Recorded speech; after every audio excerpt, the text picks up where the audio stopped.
Okay guys, so in this video we are going to talk about the Taylor series expansion, and we will see the Taylor series for e to the power x function, and we'll calculate that using the for loop. Okay, we'll write a code.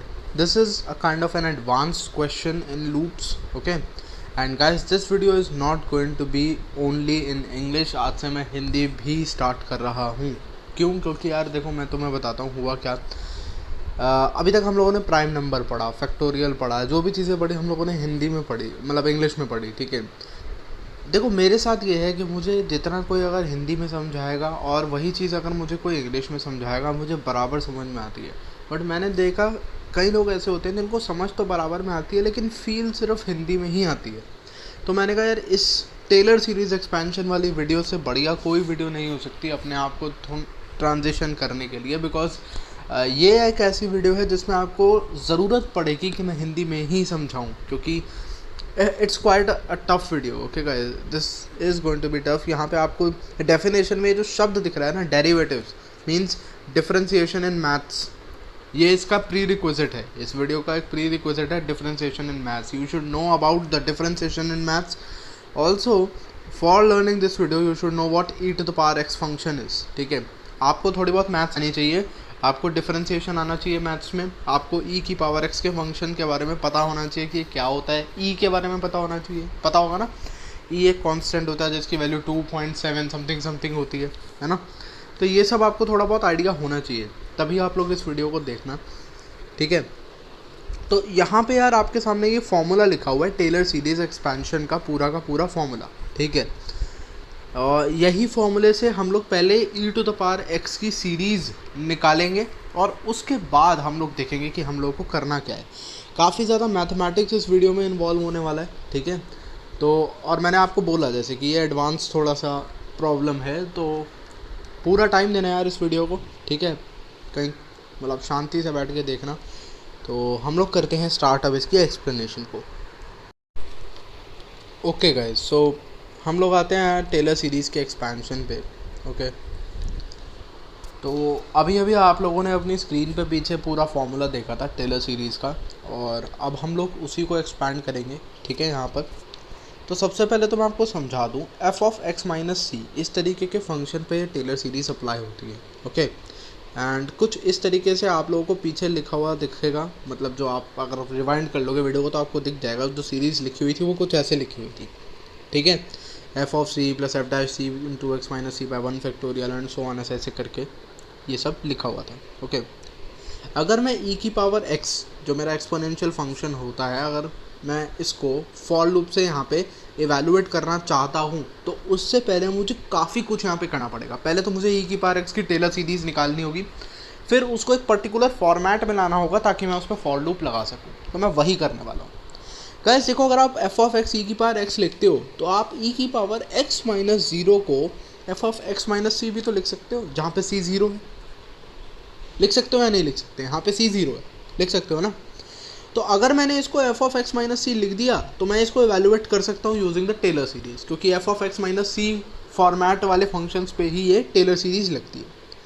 तो अब हम इसको Taylor series की मदद से expand करते हैं. ठीक है, देखो कैसे. F of x minus zero equal to e की power x equal to f of c, ये मैंने लिया. पहली टर्म है एफ ऑफ सी. ठीक है, तो एफ ऑफ ज़ीरो यानी ई की पावर एक्स की जगह ज़ीरो डाला, ई की पावर ज़ीरो विच इज़ 1. तो यानी कि इस पहली टर्म जो एफ ऑफ सी है इसकी जगह सीधा 1 लिख देते, इसकी जगह सीधा 1 लिख देते. अब आते हैं नेक्स्ट टर्म पे. ठीक है, समझो. अब नेक्स्ट टर्म पे आते हैं. तो नेक्स्ट टर्म थी f of c into x minus c by 1 factorial. 1 factorial तो 1 ही है, तो छोड़ दो. X minus c is x minus zero which is x. अब ये एफ डैश सी है गाइस, यानी differentiation of f of zero. ठीक है, तो पहले तो एफ डैश एक्स निकालते हैं, है ना. तो ई की पावर एक्स का डिफरेंशिएशन गाइस आपको पता होना चाहिए, वो ई की पावर एक्स ही होता है. ठीक है, ई की पावर एक्स का डिफरेंशिएशन होता है ई की पावर एक्स. ठीक है, और अगर मैं एक्स की जगह यहाँ पे ज़ीरो डाल दूंगा तो मेरा आंसर क्या आ जाएगा? मेरा आंसर 1 आ जाएगा. ठीक है, मेरा आंसर गाइस 1 आ जाएगा यहाँ पे. तो ये बेसिकली x इंटू 1 ही बन रहा है कुल मिला के. तो अगर मैं इसको रब करके दोबारा लिखना चाहूँ तो मैं इसको क्या लिखूँगा? मैं यहाँ पे x लिखूँगा. ठीक है, सेकेंड टर्म की जगह मैं सिर्फ x लिखूँगा. मैंने अभी आपको सॉल्व करके दिखा दी सेकंड टर्म। अब मैं थर्ड टर्म पे आता हूँ। थर्ड टर्म क्या है गाइस? थर्ड टर्म है f double dash of c into में एक्स माइनस सी का cube square divided by 2 factorial. ये है मेरे पास में। तो एक्स माइनस सी का स्क्वायर एक्स स्क्वायर ही बनेगा और ये बाय 2 फैक्टोरियल तो 2 फैक्टोरियल ही रहेगा। एफ डबल डैश सी की बात आती है तो आपको पता होगा कि ई की पावर एक्स का फर्स्ट डिफरेंशिएशन उसके nth डिफरेंशिएशन के बराबर ही है, विच इज़ ई की पावर एक्स ओनली, है ना। तो ये तो ई की पावर एक्स ही रहेगा। एक्स की जगह 0 डालेंगे तो आंसर 1 आएगा। एक्स की जगह जब 0 डालेंगे तो आंसर 1 आएगा। तो ये क्या बना? ये बना 1 into x square by 2 factorial which is x square by 2 factorial, है ना। तो ये कुल मिला के एक्स स्क्वायर बाई 2 फैक्टोरियल ही बन रहा है। तो मैं यहाँ पे गाइस लिख दूंगा अपनी थर्ड टर्म को विच is x square by 2 factorial. लिख दूँ? तो लिख देते हैं x square by 2 factorial and so on guys. ये सीरीज़ ऐसे ही चलेगी। तो अब इस सीरीज़ को देख के आपको मैं बता देता हूँ, आइडिया आपको लग ही गया होगा वैसे तो, कि ये सीरीज़ पूरी कैसे चलने वाली है। कुछ ऐसे चलेगी, एक्स स्क्वायर बाई 2 फैक्टोरियल के बाद एक्स क्यूब बाई 3 फैक्टोरियल आ जाएगा, फिर एक्स की पावर 4 बाई 4 फैक्टोरियल आ जाएगा और ये चलता रहेगा एक्स की power n by n factorial तक। ठीक है। इस चीज़ को, ये जो आपके स्क्रीन पे अभी लिखा हुआ है, इसको हम लोग कहते हैं Taylor series expansion of e की पावर एक्स। ठीक है, ये e to the power x की टेलर सीरीज एक्सपेंशन है। ठीक है, this is the Taylor series expansion of e to the power x, जो आपके सामने मैंने यहाँ पे लिख दिया है। ठीक है, जिसको हम लोग फॉर लूप से इम्प्लीमेंट करने वाले हैं। ठीक है, अब आपको यहाँ पे पता होना चाहिए, हम लोग जो प्रोग्राम बना रहे हैं उसमें हम लोग ई की पावर एक्स कैलकुलेट करेंगे। ई होता है कांस्टेंट 2.71 समथिंग इसकी वैल्यू होती है। वैसे देखो, ई की पावर एक्स तो एक एक्सपोनेंशियल फंक्शन होता है। ठीक है, जिसको अगर मैं ग्राफ, यार तुम छोड़ो ग्राफ छोड़ो, बस तुम इतना समझ लो, ये एक कांस्टेंट होता है 2.71 जिसकी पावर कुछ नंबर हम लोग कैलकुलेट करेंगे, और ई की पावर एक्स को हम एक्सपोनेंशियल फंक्शन बोलते हैं। बस आपको ये पता होना चाहिए। ठीक है, ई है कांस्टेंट 2.71 समथिंग इसकी बहुत लंबी वैल्यू है, उसकी पावर समथिंग हम कैलकुलेट करेंगे। जैसे मान लो 2.71 की पावर 5 हम लोग कैलकुलेट कर रहे हैं, तो हम लोग ये करेंगे। अब टेलर सीरीज़ में क्या होता है कि अगर आप 2 टर्म तक इसको कैलकुलेट करोगे ना, 2.71 की पावर 5 मान लो आप 2 टर्म तक ही कैलकुलेट करते हो, तो आपका आंसर बहुत अप्रॉक्सीमेट होकर मिलता है। लेकिन मान लो आप 25 टर्म, 30 टर्म, 15 टर्म ऐसे आप कैलकुलेट करते हो, यानी नंबर ऑफ टर्म्स आप बढ़ा देते हो, तो आपका answer very close to the accurate answer आपको मिलेगा। ठीक है, ई की पावर 5 को मान लो 15 टर्म तक कैलकुलेट करता हूँ टेलर सीरीज़ की, तो आपको काफ़ी ज़्यादा क्लोज आंसर मिलेगा एग्जैक्ट आंसर के। तो ऐसा होता है ना गाइज, नंबर ऑफ टर्म्स जैसे आप बढ़ाओगे टेलर सीरीज़ में, ठीक है, टेलर सीरीज़ में जब आप नंबर ऑफ टर्म्स को बढ़ाते हो तो आप उतना ही क्लोज हो जाते हो एग्जैक्ट आंसर के। The number of terms you increase closer you get to the exact answer. Okay guys, so अब बात आती है कि क्या अब हमें क्या करना है। और मैंने आपको 2 स्टेप बताए थे। पहला बताया था e की पावर x की ये सीरीज़ जो हम लोगों को फाइंड करनी थी, वो मैंने कर दी। दूसरा मैंने आपको बताया था कि हमें इसको सॉल्व करके एक ऐसे फॉर्मेट में लेके आना है ताकि हम इस पर फॉर लूप लगा सकें। तो अब मैं इसको सॉल्व करूँगा और वो आपको बहुत ध्यान से देखना है। ठीक है, वो बहुत ध्यान से देखना गाइस। मैं इस सीरीज़ को अब सॉल्व करने वाला हूँ और ऐसे फॉर्मेट में लाने वाला हूँ कि हम लोग इस पर लूप अप्लाई कर सकें और कोड में इसको कन्वर्ट कर सकें। ठीक है, ओके। तो अब यहाँ पे ध्यान से देखो, ई की पावर एक्स की जो सीरीज़ है वो कुछ ऐसी है। फैक्टोरियल की वैल्यू खोल के लिख रहा हूँ यहाँ पे मैं, सिर्फ और कुछ नहीं कर रहा। ये 3 इंटू 2 बना दो और इसको आप 4 इंटू 3 इंटू 2 बना दो। 1 लिखने का कोई सिग्निफिकेंस नहीं होता, इसने नहीं लिख रहा है ना। फैक्टोरियल हमने पढ़ लिया, हमें पता है फैक्टोरियल क्या होता है। नहीं पढ़ा तो मेरी पिछली वीडियो देख लेना। ठीक है, ओके। अब ये है हमारे पास में, x कॉमन ले लिया मैंने सिर्फ, तो क्या बना 1 plus x by 2 plus x square by 3 into 2 plus x की पावर 3 बाई 4 इंटू 3 इंटू 2। ठीक है, ये मेरा फर्स्ट स्टेप था, कुछ नहीं करा, सिर्फ x कॉमन लिया मैंने। ठीक है, मैंने सिर्फ x कॉमन लिया, यहाँ पे तो मैंने कुछ खास करा नहीं है, बट फिर भी हर एक स्टेप पे आप कैलकुलेशन का ध्यान रखना। मैं इसको अभी हटा रहा हूँ क्योंकि मेरे पास स्पेस कम है, दोबारा लिख दूंगा इसको जो अभी सॉल्व करा है, ठीक है। पर इसको ध्यान रखो, हमने क्या करा है, एक्स कॉमन लिया, ठीक है। मैं इसको एक बार लिख देता हूँ, अभी हमने कितना सॉल्व करा है। तो अभी हम लोगों ने इतना सॉल्व करेगा, इस लिख दो।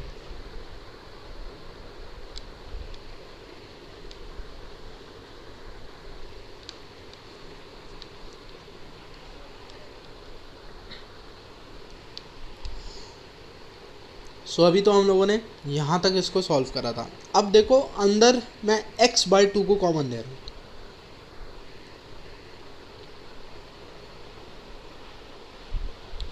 तो x/2 कॉमन लिया तो वो x/3 बचा और वो x² 4 × 3 बचा, ठीक है। अब हम क्या करेंगे, इमेजिन करो, हाँ बिल्कुल ठीक। अब हम लोग इन दोनों टर्म्स में से x/3 कॉमन लेंगे, ठीक है। पहले हमने क्या करा था, पहले हमने इन 3 टर्म्स में से x/2 कॉमन लिया था। अब हम इन बची हुई 2 टर्म्स में से x/3 कॉमन लेंगे। हमें कॉमन तब तक लेना है जब तक ये सारी जो है ना 1 + x/n की फॉर्म में नहीं आ जाती। क्या कहना चाह रहा हूँ अभी आप समझ जाओगे। देखो ये 1 + x/n है, n यहाँ पे 1 था, ठीक है। यहाँ पे आ गया 1 + x/n, n यहाँ पे 2 है, n2 में 1+। अभी ये देखो x/3 + x/something है, ठीक है। तो ये अभी x/n की फॉर्म x² something है ना। मेरे को x/n 1 + x/n की फॉर्मेट में पूरा कन्वर्ट करना है। तो मैं इसको ऐसे लिख सकता हूँ 1 + x/2 + 1+, अब यहाँ पे देखो x/3 कॉमन ले लूँगा तो क्या हो जाएगा 1 + x/4। तो अब देखो आप ये पूरा मैंने 1 + x/n 1 + x/n 1 + x/n 1 + x/n की एक तरीके से 4 टर्म्स आपको दिख रही होंगी, ठीक है। गाइस इसको कोई नोट कर लो या कुछ भी कर लो, ठीक है। इस पर हम लोग फॉर लूप लगाने वाले हैं, ठीक है। इस पर्टिकुलर चीज़ पे हम लोग फॉर लूप लगाएंगे। आप इसको कहीं पे नोट कर लो या जो मर्जी करो, ये आपको ध्यान होना चाहिए। ये मैंने अब ऐसे फॉर्मेट में बना दिया है जिस पे हम लोग फॉर लूप अप्लाई करेंगे, ओके। तो अब हम लोग गाइस पढ़ते हैं कि हमारा फॉर लूप कैसे इस चीज़ पे अप्लाई होगा। चलो चलें। तो गाइस आप लोगों ने देख लिया अभी हमने किस तरीके से टेलर सीरीज़ पूरी सॉल्व करी और ये सब हम लोगों ने करा है, ठीक है। और ये हमारी टेलर सीरीज़ थी, लेकिन हम लोग इसको सॉल्व करके कैसे फॉर्मेट में ले आए थे जिस फॉर्मेट पे हम लोग फॉर लूप अप्लाई करने वाले हैं, जो मैंने आपको बता दिया था। अब गाइस अगर आप इस टेलर सीरीज़ में देखो तो हम 2 चीज़ें यूज़र से इनपुट लेंगे। एक तो नंबर ऑफ़ टर्म्स n है, एक x है, एक तीसरा वेरिएबल ये जो सम हो रहा है ना इन सब का, इन सारी टर्म्स का जो सम हो रहा है, तो उसको हम s से डिनोट करेंगे। तो 3 वेरिएबल हमारे प्रोग्राम में ज़रूरत पड़ेगी। एक तो x यानी e की पावर में जो जाने वाला है, ठीक है, जो भी e की पावर में जाने वाला है वो। एक होगा हमारा नंबर ऑफ़ टर्म्स n, ठीक है। एक होगा हमारा n जो सिग्निफाई करेगा क्या, नंबर ऑफ़ टर्म्स। और एक वेरिएबल जो है हमारा जिसको हम लोग इनिशियलाइज करके चल रहे हैं 1 पे, वो होगा इनका मतलब ये जो डिफरेंट टर्म्स आई हैं इनका सम s, इसको हम लोग इनिशियलाइज करके चल रहे हैं 1 पे, ठीक है। ये हमारे 3 वेरिएबल्स होने वाले हैं इस प्रोग्राम के लिए। तो मुझे x और n की वैल्यू तो सी इन करनी पड़ेगी कि भैया पावर कितनी है और कितनी नंबर ऑफ़ टर्म्स है, इसकी वैल्यू तो मुझे यूज़र ही बताएगा, है ना। s हमारा इनिशियली 1 था, s हमारा क्या था, s हमारा इनिशियली 1 ही था। तो ये पावर की और नंबर ऑफ़ टर्म्स की वैल्यू तो मुझे यूज़र ही बताएगा, ठीक है। s को देखो यार आप फ्लोटिंग पॉइंट लेना, इंटीजर मत लेना। अब ऐसा क्यों कह रहा हूँ, क्योंकि देखो e की पावर समथिंग जब आप कैलकुलेट करोगे ना, जब मान लो आप e² ही कैलकुलेट करते हो अगर, तो your answer should be in decimal, ठीक है। Your answer should be in decimal because 2.71 something का स्क्वायर अगर आप करोगे तो डेसिमल में आंसर होगा। तो s को जो है हम फ्लोट में रखेंगे। इनफैक्ट आप प्रोग्राम अभी देखोगे तो प्रोग्राम में तो मैं सब कुछ ही फ्लोट में लेके चल रहा हूँ, ठीक है। मैंने नंबर ऑफ़ टर्म्स को भी फ्लोट ही ले लिया और पावर को भी फ्लोट ही ले लिया। भाई 5 को 5.0 लिखने में आपका क्या जाता है। तो देखो हम क्या कर रहे हैं, हम बेसिकली इस लूप को इन 2 कंडीशंस के लिए चलाएंगे बस, फॉर n > 0 n-, ठीक है। यहाँ पर मैं आपको ऐसा करके दिखा रहा हूँ, प्रोग्राम में मैं i की मदद से करूँगा क्योंकि ऑब्वियस सी बात है हमें i चाहिए ही होता है प्रोग्राम में, है ना। तो आप समझो अभी s = 1 + x/n × s, ये लिखना है मैंने लूप के अंदर, बस हो गया, यही करना है, इसके अलावा हमें कुछ भी नहीं करना। इतना सा है फॉर लूप। अब आप लोग सोच रहे हो कि इतने से फॉर लूप से बस हमारा इतना बड़ा जो हम इतनी लंबा मतलब पढ़ के आ रहे हैं, ये सीरीज़ वीरीज़ इतनी देर से हम लोग पूरी मैथ सॉल्व कर रहे थे, वो इतने से फॉर लूप से ख़त्म हो गया। इसीलिए क्योंकि हम लोगों ने पूरी मैथ सॉल्व करी, तो हमें कोड में ज़्यादा कुछ करना नहीं पड़ेगा। ठीक है, कोड में ये इतना सिंपल हो गया सिर्फ इसलिए क्योंकि हम काफ़ी देर से मैथ सॉल्व करने में लगे हुए थे। समझो क्या है, देखो मैं बताता हूँ। यहाँ पे हमारी जो सीरीज़ जो हम लोग ये मैंने आपको बोला था नोट कर लेना, तो ये ऐसा कुछ फॉर्मेट में थी। ठीक है, जो हमारा सॉल्वेबल फॉर्मेट था कि भाई इस फॉर्मेट को हम लूप में कन्वर्ट कर सकते हैं, ऐसा मैंने आपको बोला था। अब मैं दिखा रहा हूँ जो मैंने फॉर्मेट आपका लूप में लिखा है, जो मैंने लिखा है s is equal to 1+x/n into s, उससे ये कैसे आ रहा है। ठीक है, तो n इज इक्वल टू 4 से स्टार्ट होगा और n माइनस माइनस मैंने ये लिखा है। देखो अभी मैं ऐसे n की मदद से समझा रहा हूँ, प्रोग्राम में आप ऐसे कर लेना i is equal to n, i greater than 0, i minus minus. ठीक है, आप i को n के रिस्पेक्ट में कर देना, प्रोग्राम में ऐसा करना पड़ता है। ये जो मैं आपको सिखा रहा हूँ ये भी एक एल्गोरिथम है। ठीक है, एल्गोरिथम मतलब तरीका ऑफ सॉल्विंग द प्रॉब्लम। ठीक है, method of solving the problem मैं वो सिखा रहा हूँ। ठीक है, प्रोग्राम एक्चुअल प्रोग्राम क्या है वो हम प्रोग्राम में ही देख लेंगे। ठीक है, तो यहाँ देखो 1+x/n मल्टीप्लाइड बाई एस। ठीक है, n की वैल्यू 4 थी, मैंने 4 डाला। s की वैल्यू इनिशियली क्या थी, 1 थी, तो ये 1+x/4 ही रहा। ठीक है, 1+x/4 ही रहा, यानी s की नई वैल्यू मेरे पास में 1+x/4 आ गई। ठीक है, s की नई वैल्यू मेरे पास क्या है, 1+x/4। ये समझ में आया आपको। ठीक है, अब देखो दोबारा, अब क्या हुआ, n माइनस माइनस यानी n की वैल्यू अब 3 हो गई। ठीक है, n माइनस माइनस करा तो n की वैल्यू 3 हो गई, और ये अभी s में मेरी इतनी वैल्यू स्टोर्ड है, आप ये ध्यान रखना। n इक्वल टू 3 के लिए अब सॉल्व करेंगे, तो s इज इक्वल टू क्या आएगा, नया s जो है वो आएगा 1+x/n, यानी चलो पहले फॉर्मूला लिख दिया, अब आओ 1+x/3 मल्टीप्लाइड बाय s, यानी मल्टीप्लाइड बाय 1+x/4। ठीक है, 1+x/4। गैस देखो ये 1+x/4 सिर्फ x/3 से ही मल्टीप्लाइड है ना, और यही आप ऊपर देखो हो रखा है हमारे इस पूरी टर्म में, है ना। 1+ सिर्फ x/3 मल्टीप्लाइड था 1+x/4 से, समझ रहे हो। ये हमारा पूरी जो अब मैंने मार्क करा हुआ है, ये पूरी टर्म अब हमारी s बन गई है, ये हमारी पूरी टर्म अब s बन चुकी है। अब क्या होगा, अब फिर से n माइनस माइनस होगा, यानी कि अब n की वैल्यू 2 हो गई। आप प्रोग्राम में जाओगे तो i की वैल्यू 2 होगी, समझ रहे हो, प्रोग्राम में i की वैल्यू 2 होगी, तो ऐसे चलेगा ये। तो 1+x/2 इंटू s, यानी कि s तो अब ये पूरी टर्म है 1+x/3 इंटू 1+x/4, पूरी वैल्यू डल गई। तो अब आप देखो ये पूरी इतनी लंबी जो टर्म है ये पूरी s बन गई।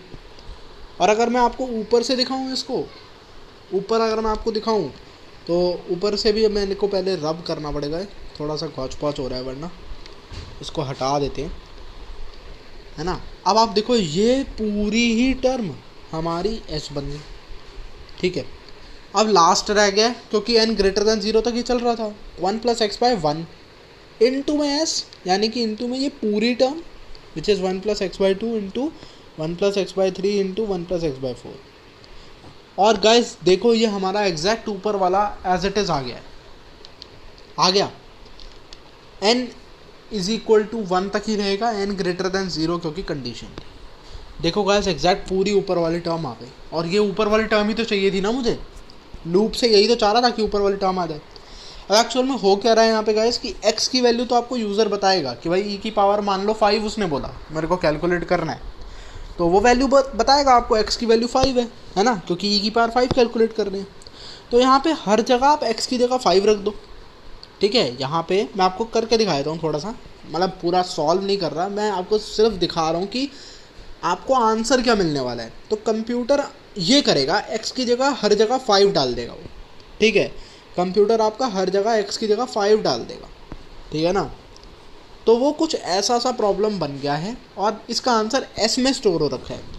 तो इसीलिए मैं आपको कह रहा था कि आप s को फ्लोटिंग टाइप का रखना, क्योंकि देखो 5/3 भी आ रहा है, 5/4 भी आ रहा है, तो आप इसको फ्लोटिंग टाइप का रखोगे तो बेटर रहेगा, है ना।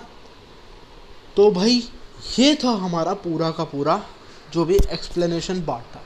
ठीक है, ओके, तो मेरे ख्याल से यार इतना बहुत है। हम लोगों ने पढ़ क्या क्या लिया, टेलर सीरीज़ की डेफिनेशन स्टार्टिंग में आपको दिखा दी, फिर मैंने आपको बता दिया ई की पावर एक्स की टेलर सीरीज़ एक्सपेंशन कैसे निकालते हैं, और मैंने आपको बता भी दिया एक ऐसे फॉर्मेट में लेके आए जहाँ फॉर लूप लगेगी, और फॉर लूप कैसे लगेगी वो बता दिया। अब कोड करते हैं और देखते हैं आंसर कैसे हमें मिल रहा है। Okay guys, so let's start to code start करते हैं यार अपना। मैंने टेलर सीरीज़ डॉट cpp के नाम से फ़ाइल को सेव कर रखा है, ठीक है। और अब लिख देते हैं अपना जो बेसिक सिंटैक्स होता है, हैश इंक्लूड आयो stream music name space standard int main वगैरह। अब लिखते हैं यार फ्लोट x एंड n, ठीक है। मैंने आप लोगों को बोला कि जो भी है मैं सब कुछ फ्लोट ही लेके करूँगा, तो मैंने फ्लोट लिया है x को भी और n को भी। अब हम प्रिंट करेंगे यार enter the number of terms, ठीक है भाई, कितनी नंबर ऑफ टर्म्स तक इवेलुएट करना चाहता है यूज़र, हम उससे ये पूछ रहे हैं। तो सीन करवा लेंगे n को, उसके बाद हम यूज़र से पूछेंगे कि एंटर द पावर, है ना, पावर एंटर करेगा वो, तो पावर में x एंटर करवा लेंगे उससे, ठीक है। अब float s is equal to 1.0 ये मैंने लिया है गाइस, 1.0 लेना है, ठीक है, 1 मत ले लेना प्लीज़, वो फिर टाइप कास्टिंग के अंदर आ जाता है। टाइप कास्टिंग क्या होता है बाद में पढ़ेंगे कभी, ठीक है, बहुत बेसिक सी चीज़ होती है। हाँ, यहाँ देख लो गाइस, मैंने आपको लूप का बताया था कि मैं जो है आई की मदद से करने वाला हूँ। जब मैंने आपको पढ़ाया तब मैंने आपको एल्गोरिथम पढ़ाया था, तो मैंने एन से ही एल्गोरिथम पढ़ा दिया था। जब मैंने लिखा था फॉर एन